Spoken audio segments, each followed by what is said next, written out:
Em nome do Pai, do Filho e do Espírito Santo. Amém. Queridos irmãos e irmãs, hoje é segunda-feira da Semana Santa. O Evangelho de hoje encontra-se em São João, capítulo 12, versículos de 1 a 11.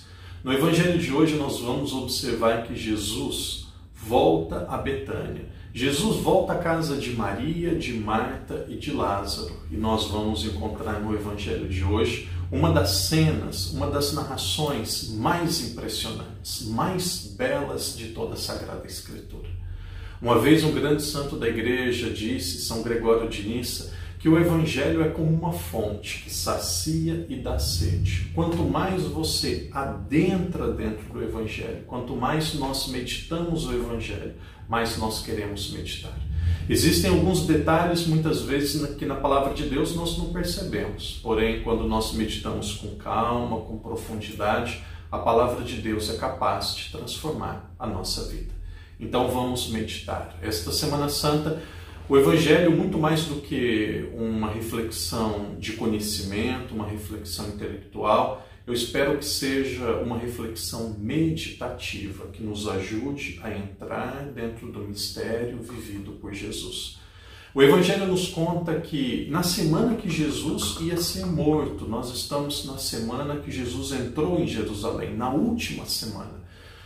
Na semana que Jesus ia ser morto, Jesus foi à casa de Marta, de Maria e de Lázaro, casa de amigos.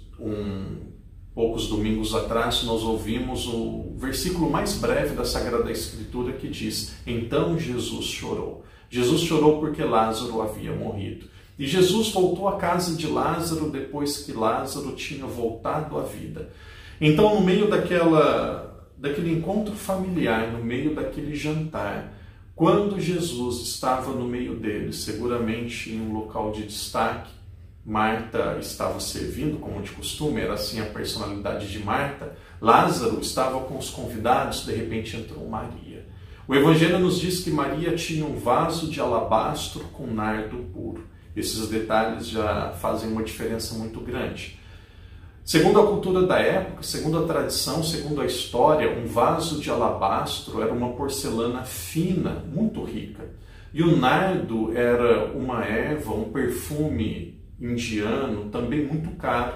O Evangelho até entra em detalhes dizendo que aquele nardo era puro. Puro vem do grego pistikos. Esta mesma palavra que expressa como que era o nardo puro é usado para dizer sobre a fé. A fé ela é pura, como aquele nardo era puro. É o mesmo verbo, o verbo pistikos.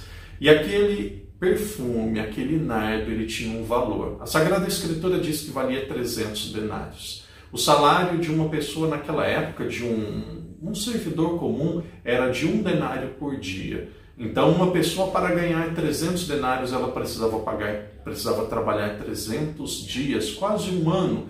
Ou aquele dinheiro daria para empregar 300 pessoas em um dia. Então, nós já vamos tendo algumas informações que vão nos ajudando na reflexão. Aquele dinheiro valia muito. Nós estamos em Betânia. Betânia era uma cidade de pessoas pobres, de pessoas enfermas. Naturalmente, Judas e outras pessoas pensaram que era um exagero, que era muito dinheiro. Judas até disse que aquilo podia ser dado aos pobres. Porém, o amor ele não conhece o pouco, o amor ele não conhece o muito. O amor ele só conhece o tudo. Maria estava profundamente grata pela amizade de Cristo. Maria estava profundamente grata por aquilo que Jesus havia realizado na vida do seu irmão. Jesus havia reavivado Lázaro. Então o texto diz que Maria pega aquele vaso, quebra e derrama todo o perfume na cabeça de Jesus.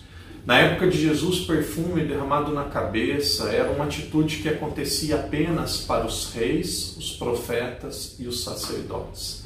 Sem dizer nenhuma palavra, aquela mulher estava fazendo a mesma profissão de fé que São Pedro disse. Ela estava dizendo: tu és o Filho de Deus. Sem dizer uma palavra, ela estava dizendo a Jesus: tu és rei, profeta e sacerdote.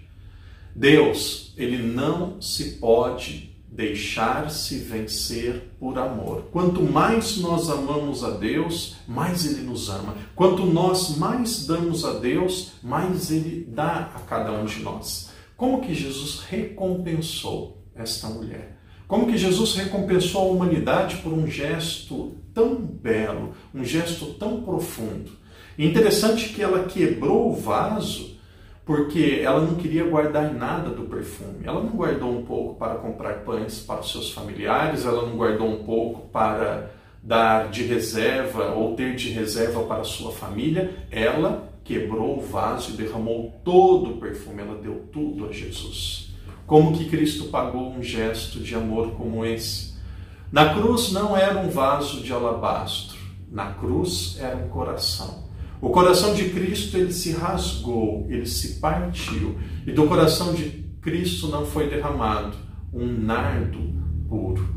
Do coração de Cristo foi derramado todo o seu sangue, que simboliza a Eucaristia. O coração de Cristo nós podemos dizer que é um símbolo desse vaso de alabastro. E o sangue de Cristo derramado na cruz é um símbolo deste nardo puro. O coração de Cristo está aberto e cada um de nós somos convidados a entrar dentro desse coração de Jesus.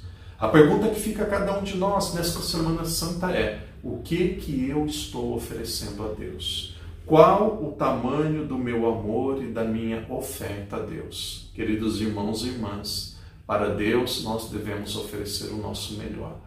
E é tão belo o relacionamento com Deus que quanto nós mais oferecemos, nós mais recebemos. O que é o seu nardo puro? Eu penso que sem dúvida nenhuma é o nosso tempo e os nossos talentos. Ofereça o seu tempo, ofereça os seus talentos, ofereça o melhor a Jesus. E não deixe de receber o dom do preciosíssimo sangue de Cristo, que é esse perfume, esse nardo puro que foi derramado na cruz através da Eucaristia. Muitos de nós agora não podemos receber a Eucaristia, mas você pode fazer a sua comunhão espiritual. Que esta Semana Santa seja um tempo de bênção, um tempo de conversão, um tempo de vida nova a cada um de nós. O Senhor esteja convosco. Ele está no meio de nós. Por intercessão de Maria Santíssima, que desça sobre cada um de nós e permaneça para sempre. A bênção do Pai, do Filho e do Espírito Santo.